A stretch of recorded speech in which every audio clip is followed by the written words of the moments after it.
Hi, everybody. Good afternoon. I guess it's an afternoon for most of you. And if we are covering Latin America, maybe good morning to some of you. Good evening, just in case. So it's a pleasure to be with you. Thanks to IPSF EuRO for inviting me. I'll just briefly introduce myself. I think you had some information on social media, but let me do the justice and just do the traditions. So I'm a pharmacist trained in Turkey. I have recently worked for the International Pharmaceutical Federation, where I also had the opportunity to work very closely with IPSF team.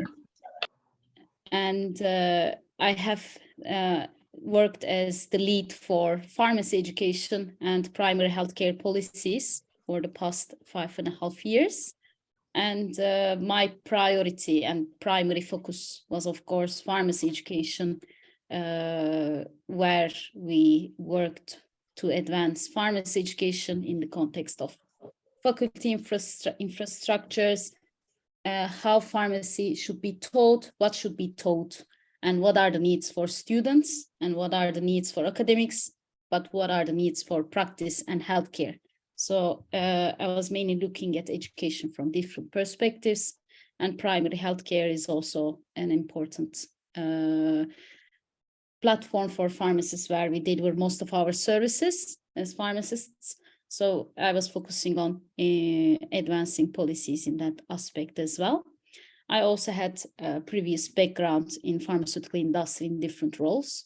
Currently, I'm an independent consultant, but I'm also a master's student focusing on sports pharmacy. I'm attending the first master's course in pharmacy in this area. So I have a passion for sports, and I'm combining this with my profession, and I'll be working with athletes, also active population, to optimize their performance and also protect clean sports, so in the context of anti-doping. So that's what I am currently, and I'm a student as well right now. So I think I'm in the correct environment. So let's start the presentation. I have some slides for you. Can you confirm if you can see? Sorry, this is the last slide. Can you confirm if you can see my slides? Yes, we can. Okay, excellent. Before I start, I want to ask everyone to maybe just have their phone on the side, because we are going to use Mentimeter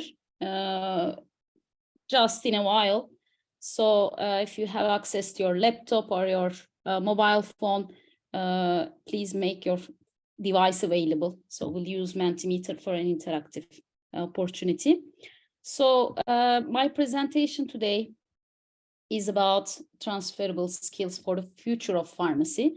I quoted future because when we talk about digital health, we tend to mention that it's in the future, but it's here right now.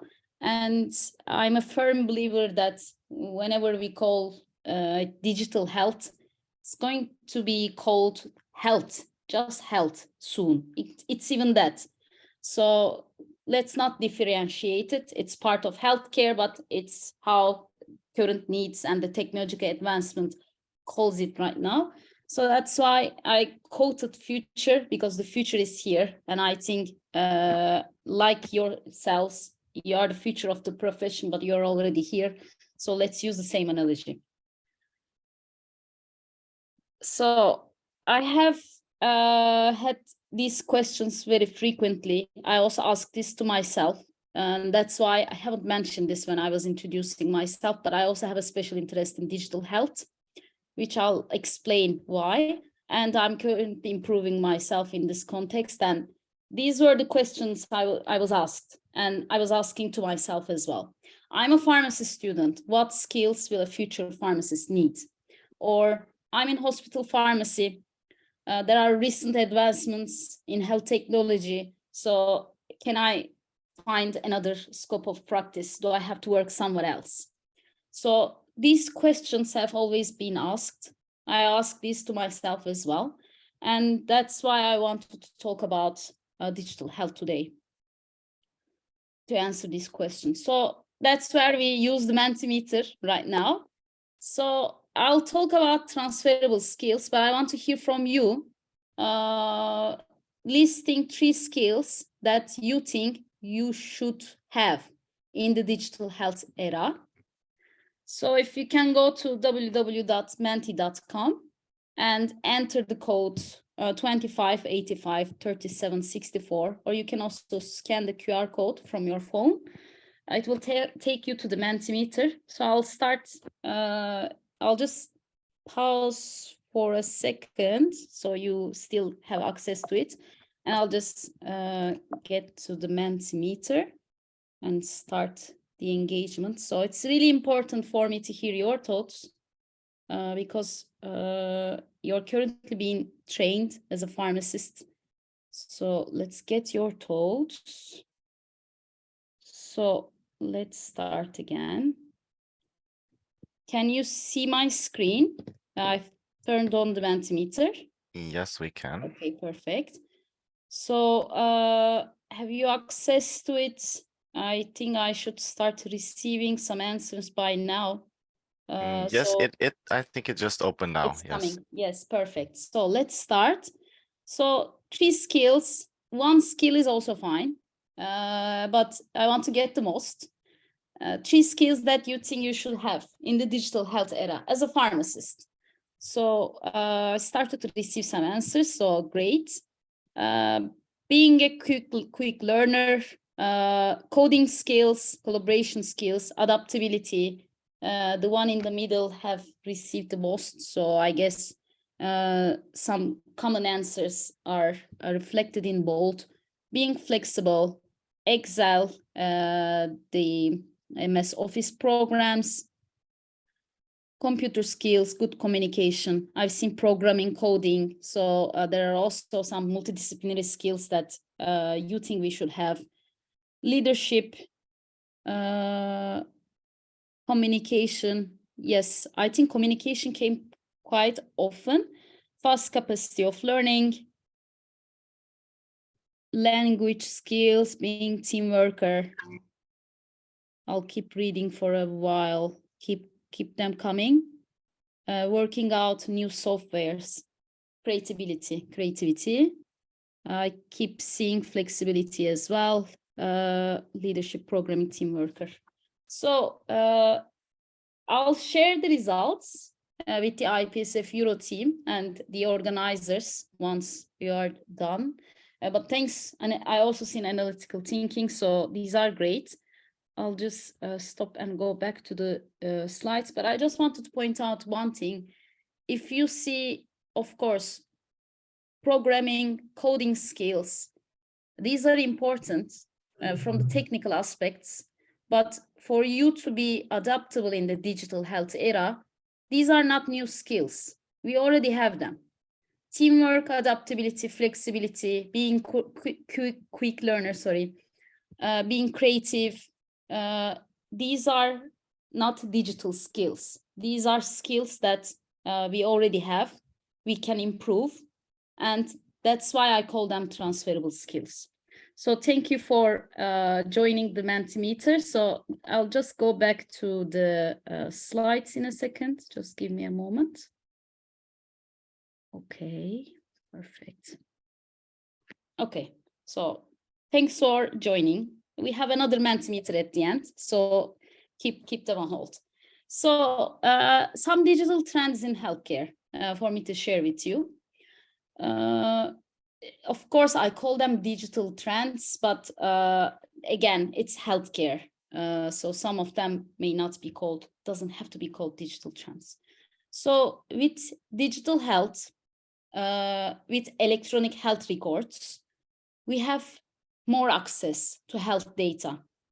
And of course, big data has always been an important topic, but with devices, wearable devices, with electronic health records and interoperable systems that we use in pharmacies and hospitals, so we can have better and improved access to health data, and this can help us with offering better care, informed care, evidence-based care, when we have more information of our patients and our communities.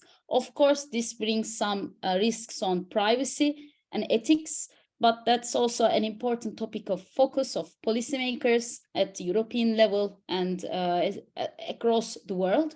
So while it provides opportunities, of course, it brings some risks, but in the end, from the healthcare perspectives, it helps us to deliver better care. Then patient empowerment. Patients have access to information through social media, through the internet. They are empowered. Healthcare is not patriarchic anymore. We don't train and educate the patients as much as we do. There are informed patients, there are empowered patients, they want to be empowered, and sometimes they even impress us with their knowledge. Of course, there is always the other side. So every time I mention, I'll just turn the other side. So there is disinformation, misinformation. We've seen this a lot during the pandemic as well, and we keep it seeing. There is the post-truth generation that we are currently going through. But in the end, there is an empowered patient and they want to be empowered. They don't want to be treated as I don't know, that inferior than a normal population. So with digital health, our patients are not more empowered now. Also, as healthcare professionals, we are using technology, we are empowered as well. So as I think, I invite all of you to obtain at least experience. You can even watch a YouTube video. You don't have to have the device, but train yourself and maybe use some simulations or simply use it in your daily practice or in your practicals, in your experiential learning with some digital health tools. Even you're in research or in a community pharmacy, or if you're an academic, even if you don't have the infrastructure, I think YouTube or internet is wide open with simulations. So as healthcare professionals, as we keep using technology, we change healthcare, we shape healthcare. So this is an important trend, an increasing trend, and I hope we get to see this more and more.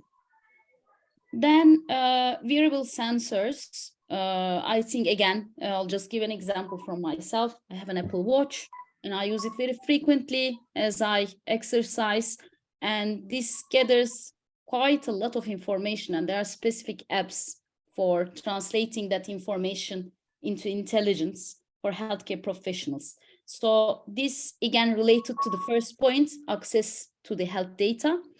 And with wearable sensors, this increases the informed patient empowerment, the data we receive, and of course, being better informed about the our patients.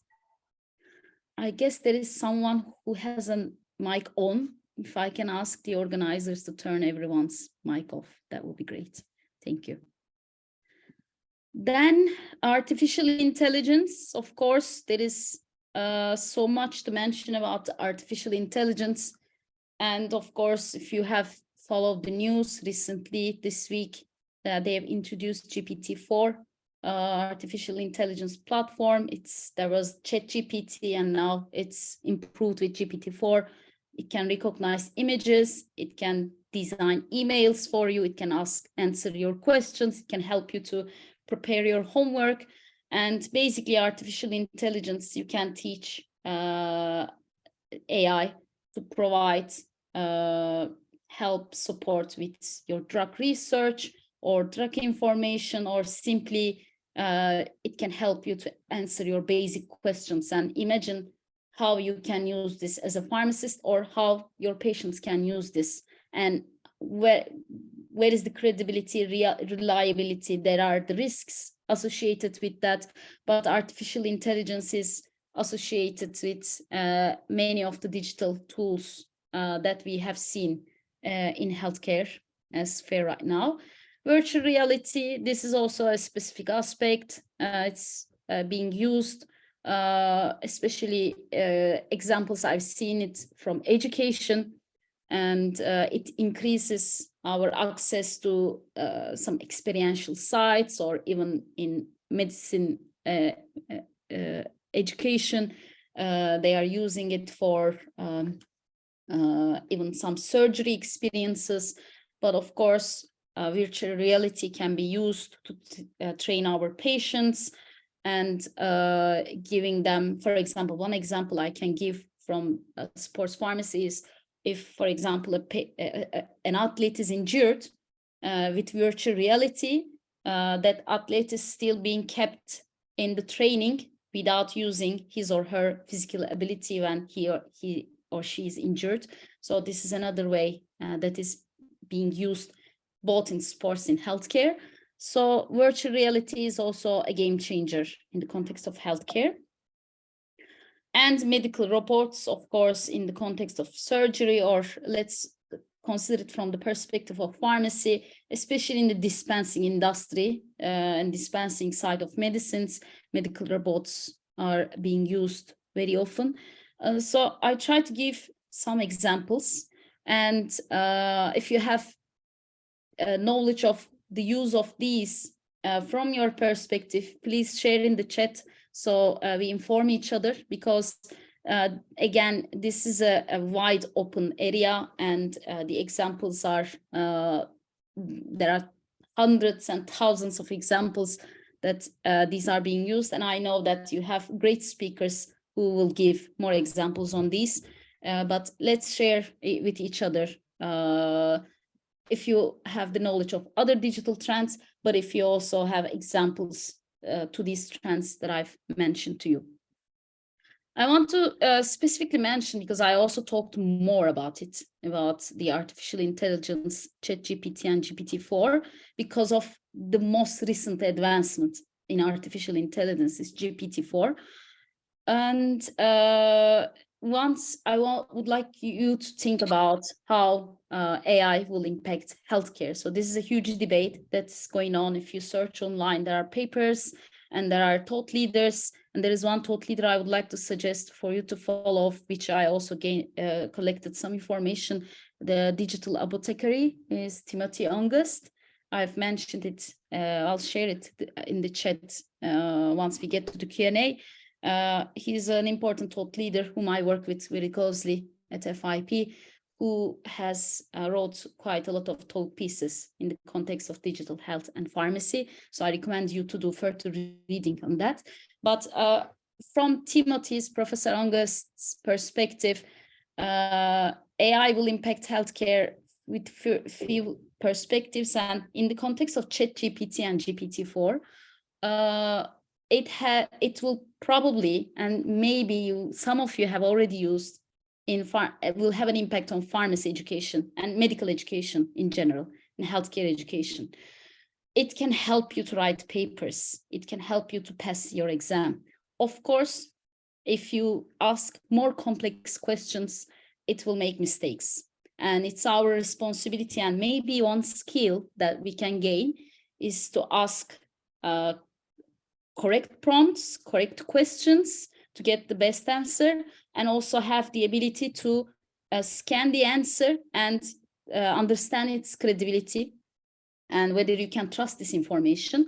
So that's, I think, one skill that we need to have is critical thinking, my opinion, and which again will have positive impacts, but also have some areas of concern in the context of pharmacy education. If you ever use ChatGPT, again, please drop a note in the chat. And if you haven't, I think there is also, I don't know whether it's still open access, but I had registered myself to use ChatGPT, but not GPT-4 yet.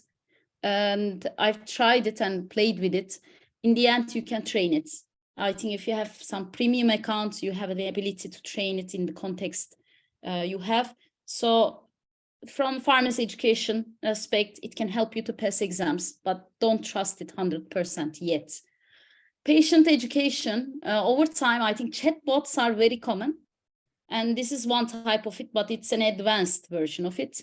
And we can use ChatGPT, train it to train our patients, because part of our job is to prevent diseases or help patients with rational use of medicines. So we have a huge amount of knowledge that we share with our patients. And of course, patient education has to be personalized, but for automatic and regular and manual repetitive information, I think patient education our patients can benefit from pharmacist trained AI in the context of patient education. Imaging AI and verification. GPT-4 has now this feature. You can upload an image and it can assess. And for example, you simply upload the prescription you receive and it can help you with the correct dosing.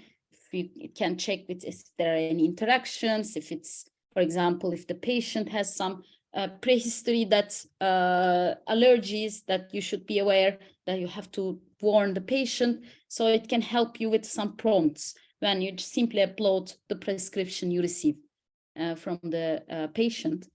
And cognitive services, again, it's similar. When you, for example, when a patient comes with some hepatic impairment, and then you have to offer them a different dosing, but you have to have so many knowledge that it can help you with as a library to support with the cognitive services you're providing. Please remember that I always see technology and digital health as a supportive tool. I don't think it's going to wipe us out, but if we don't act smart enough to work with it, it may wipe us out because there are big players in this area. So that's why it's very important for us to understand with our existing skills the context of healthcare. And drug information, I think it's again similar to the pharmacy education area. You may have to scan thousands of literature, but AI can help you with the scan, and then with the information, with the correct prompt you ask to the AI, the ChatGPT or GPT-4, you may have the correct and reliable evidence-based drug information to provide better services to your patients. In the end, right now, of course, you may achieve better health outcomes and again, have more time for other work that you can provide to your patients. Then recently there was Google Health's the checkup events. It's again in the context of trends. I would like to share some of the insights that I collected from this event. So not all of them are relevant to digital health, but some of them may give you some prompts for thinking. So Google Health is making some collaborations with some digital players in the market for healthcare. So for example, this is based in US right now, and basically they are using Google services for patients to find free or low-cost hospitals in their network. So because it's a main concern in US, the access to affordable healthcare, simply this is a service that they have found. They are using navigation services, their existing location services for patients and population to find the free and low-cost hospitals or hospital facilities in their area. And Medicare is an health insurance act in US. There's a system, and Medicare changes sometimes, time to time, changes data collection algorithms, and Google is constantly integrating with this, so providing patients with avoiding repetitive data input to the Medicare system. So it's another collaboration that Google is facilitating with a health insurance provider. And natural language processing, so it's basically Siri, the Siri tool we have. There are different examples of it. So basically, if you would like to validate some information in health facilities and the correctness of the information about the health facilities, you simply use natural language processing tool, digital tool, in order to use it as a validation tool. There is also another collaboration that Google Health is facilitating. I think this is with New Zealand. So it's a digital platform that New Zealand was offering to their citizens, and then Google made a collaboration so that through this digital collaboration, they would like to avoid domestic violence and provide mental health support to the citizens of other countries. And of course, health data metrics is an important element that Google Health is a major player in the context of health data metrics. And I think there's the Fitbit, sorry. Health data metrics is about the collaboration they have with Fitbit. They have both Fitbit, who was also a wearable device for tracking health. And so basically they have access to this health data, which they also use it for the healthcare purposes.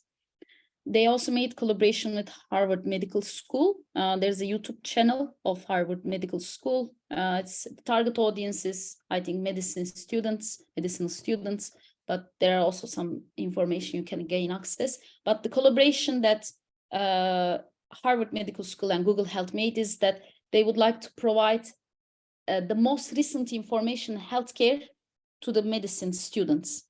And that's why they made some collaboration. So whatever is happening in the digital health era, they are going to provide this through this collaboration. So it's also an interesting collaboration.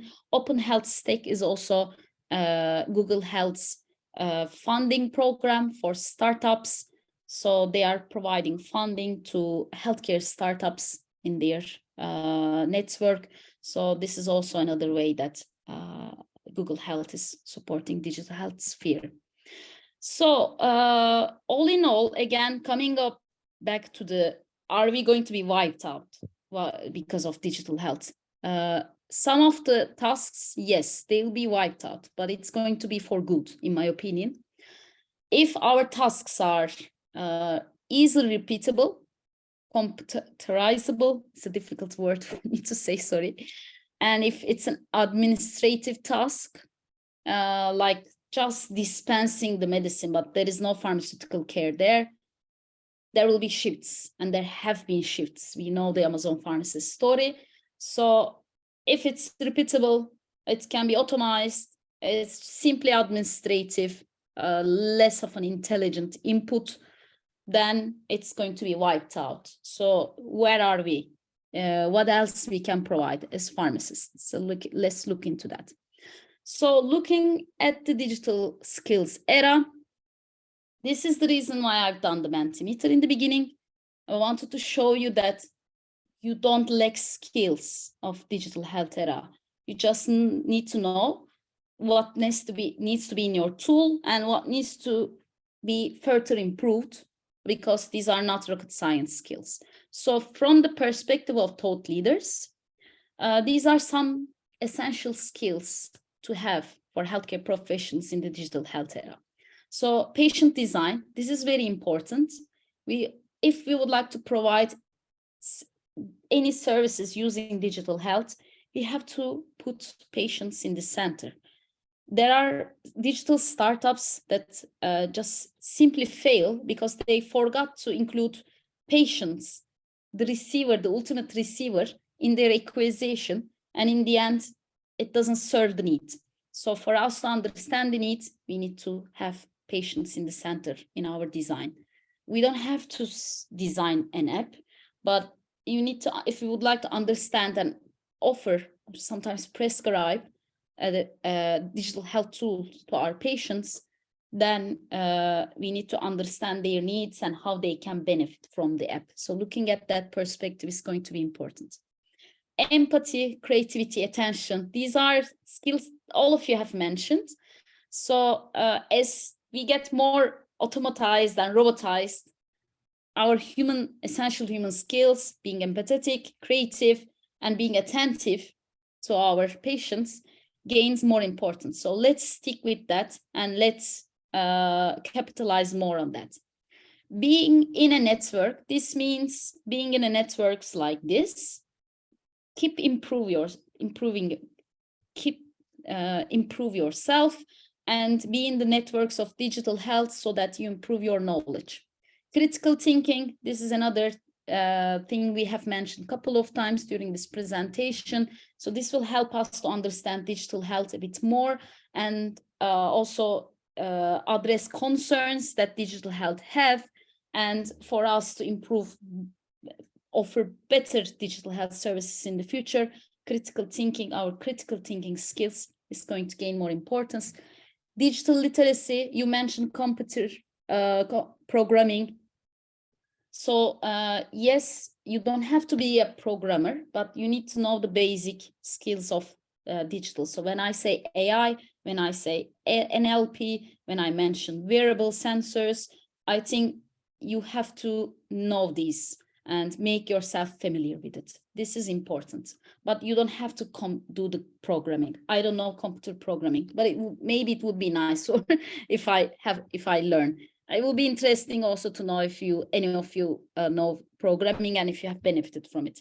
And finally, using advanced technologies. So again, test yourself, put it in your practice, watch a YouTube video, see how your wearable device works if you have one, or see whenever, if you in a community pharmacy, if your patient comes with some device or an app, try to engage with him or her, or if you're in a research, see what kind of tools that are available. So it's all out there. You don't have to own one. You have access to them, but keep using them so that you gain these skills to yourself. And just coming to the end of my presentation, our profession has embraced information technologies. I think electronic health records is something that we have been exposed to for years. It's not new. It's not in all countries, but I think many countries have now transformed into electronic health records and even e-prescriptions. So we have this knowledge already. So we are in the ideal position and we have the competencies to provide digital health services to patients. It's not new to us. It's just in a smart way we consolidate them, and then it's new. It's something new. So put digital literacy in the equation, and then voila, at least you have the basic and essential skills to understand digital health. So this is from the research we have conducted while I was working for FIP. This is a report we published in 2021. And the research was done to understand how pharmacy education is teaching digital health. And this was a global research. You can access the report from FIP's website. So these were the skills that we have researched among the practitioners, pharmacists, and the level of how they have covered in education. So in some level, most of them have been covered. And let's look at the skills, some of them. Ethics and compliance, the data privacy and security, digital accessibility, management leadership, digital health literacy, patient empowerment, entrepreneurship, cybersecurity, evidence-based digital medicine, reimbursement for providing digital health services. So you will see that not all of you are not known to you. These are skills that we already have. You just put digital in the beginning of some of them, and then that means there is the new trends coming in that you have to keep yourself up to date. But most of the things are the skills that we can transfer into this emerging and developing practice. So I think we are equipped. We just need to update us with the recent advancements, and then just consolidate our skills in this area. About my own journey, the report that I have just mentioned to you helped me to understand the digital health era while I was doing the research, while I was trying to use the technologies in my academic and research perspective. I get the chance to learn about it. And I'm currently receiving training on Coursera on digital health specialization offered by Imperial College London. It's an online course. It's just to improve my knowledge in the area. So I'm improving my digital literacy, let's put it that way. And these are some areas that I have put an additional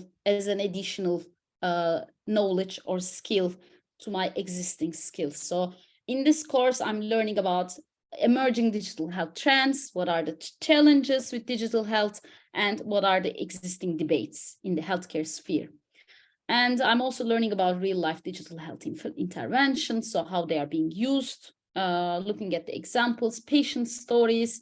There are even apps that are developed by patients, because FDA was not providing approval to some patient digital health devices, and in the end, patients developed these devices themselves. So there are these kind of interesting stories.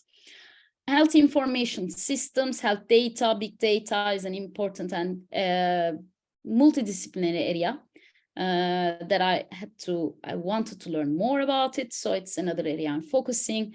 And also from the health professional system and patient integration perspective, how digital health works, how it's integrated, what are the penetration level in patients, how system pays it, do health professionals use them?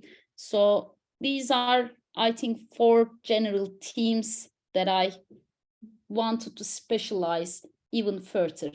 But again, we have the basic knowledge with just a bit of research, which I think we have in our genes as pharmacists.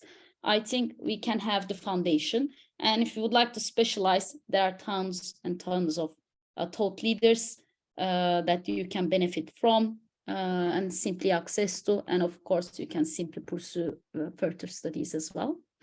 So that was all about my presentation. I'm going to come to the Q&A, but before we finish, I just wanted to hear from you one thing you will take away from this presentation. So what you find interesting. It's the same Menti, it's the same website, same code. I'll just pause for a second and start the Menti again. Just wanted to hear your thoughts. Just a moment. Let's go to the next one.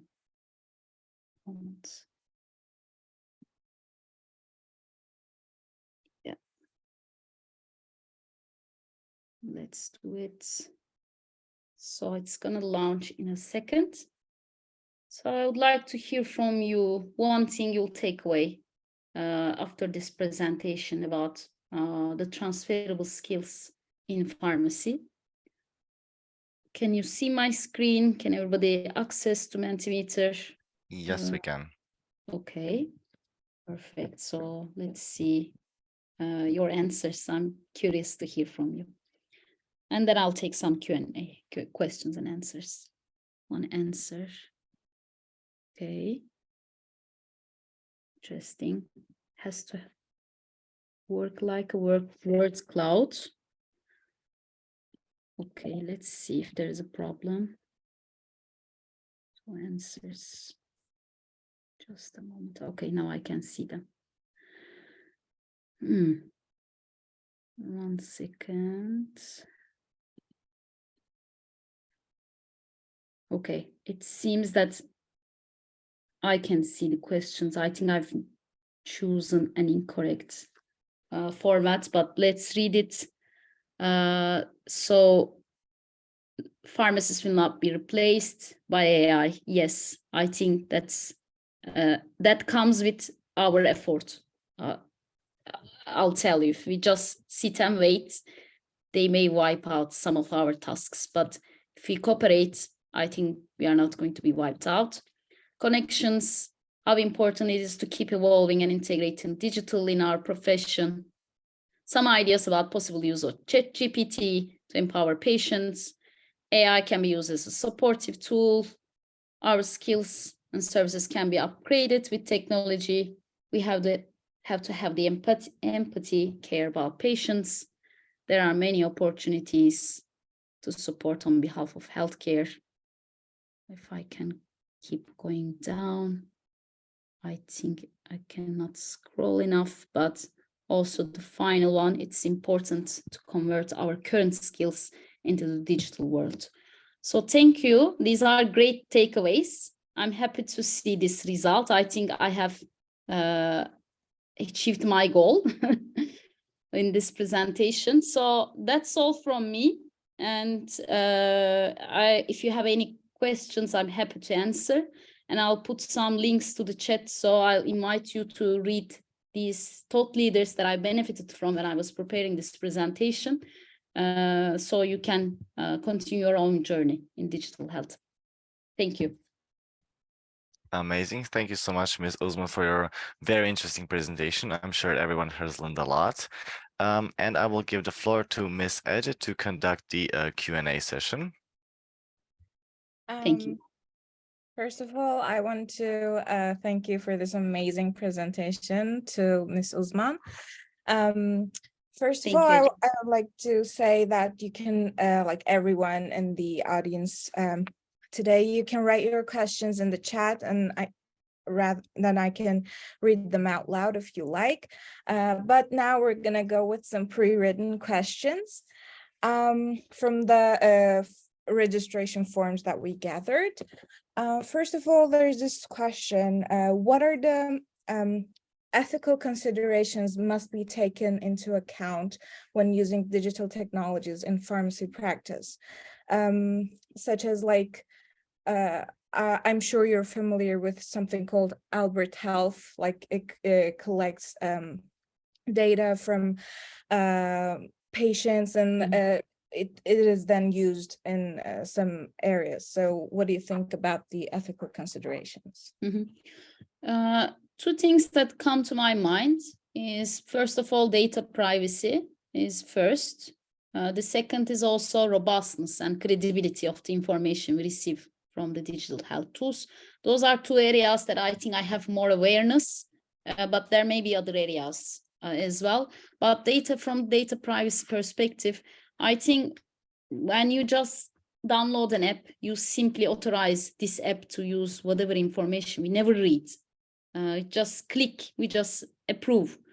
So this happens the same in the healthcare apps. And this is sometimes scary because you give very valuable information to God knows whom, if it's not a reliable app.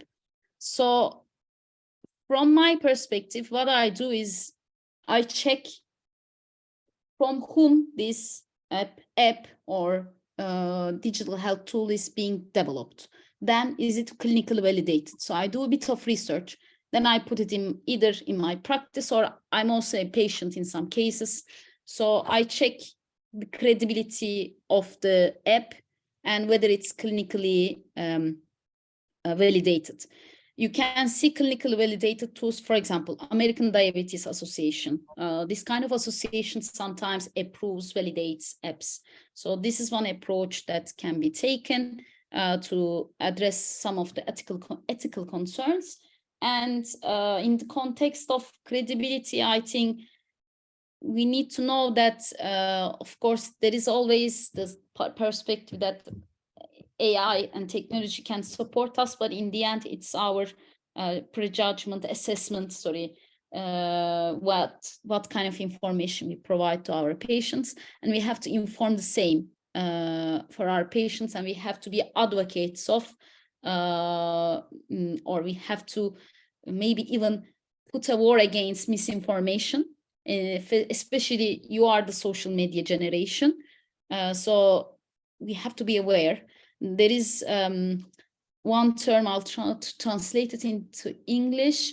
So we need to have, we need to work on our suspicion muscle, if it's the right word. So we always have to be suspicious about what kind of information going out on internet, on social media. And if you think, especially in the healthcare context, if it's wrong, please, report it, say something to the person who put it on social media, and just be aware of it, so that we can also train our patients that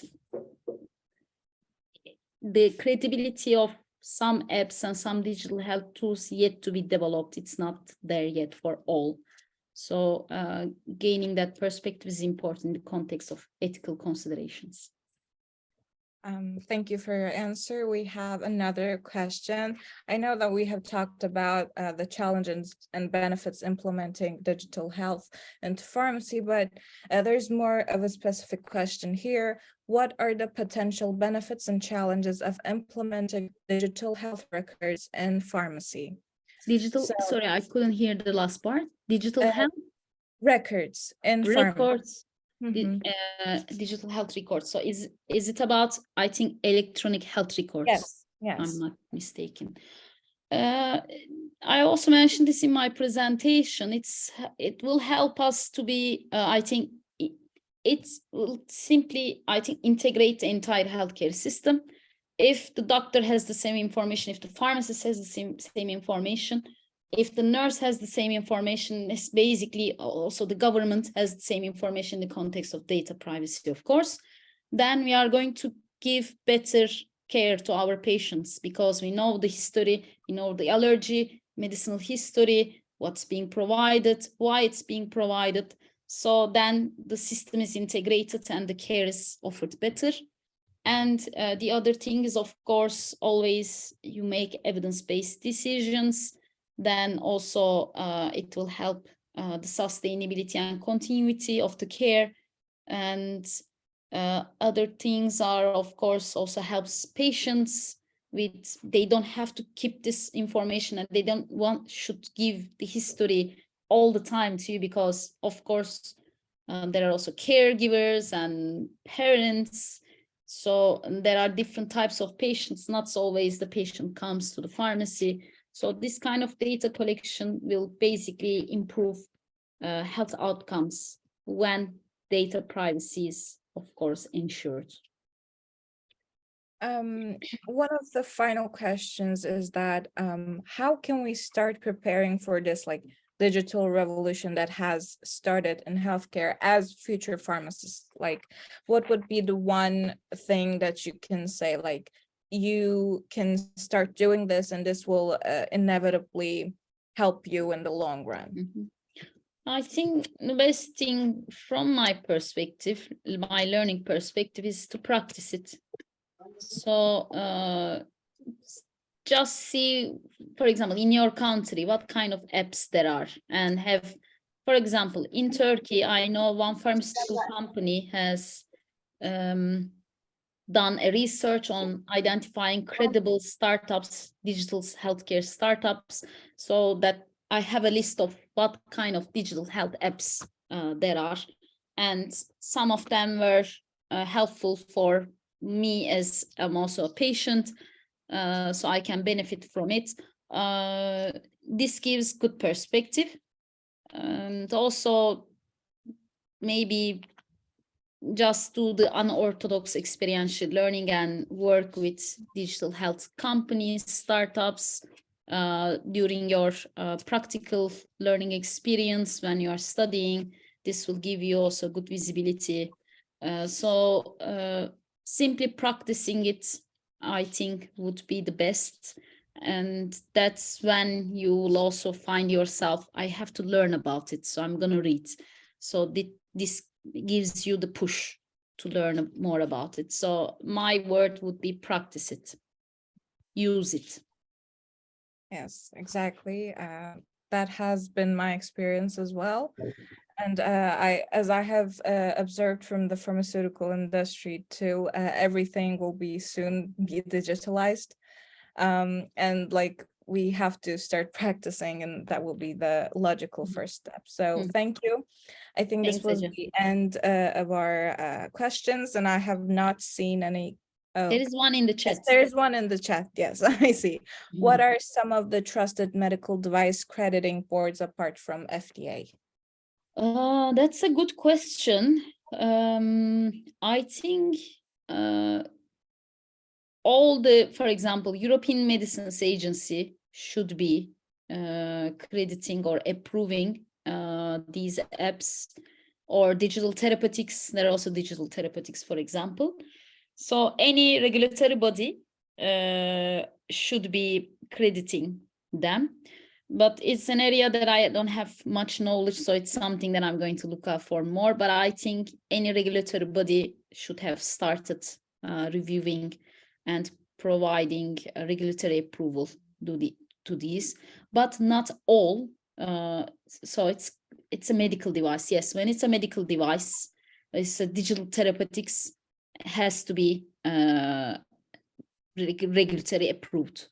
but some of the things have just get into the market without any approval. So as pharmacists, we can also be vigilant about what's going on in the market. So being a little bit auditor, having those skills is going to be also important for us. I know it's a conservative approach, but it's to protect our patients, because sometimes not everyone is protecting the priorities of patients all the time. So sometimes there are also commercial goals, so you have to be vigilant about that. Exactly. So I think as pharmacists, we are used to being vigilant about drugs, and now we can also implement that skill into digital devices as well. Yeah, pharmacovigilance will become DG pharmacovigilance, maybe something like that. Exactly. Okay. Okay, then I think this is all.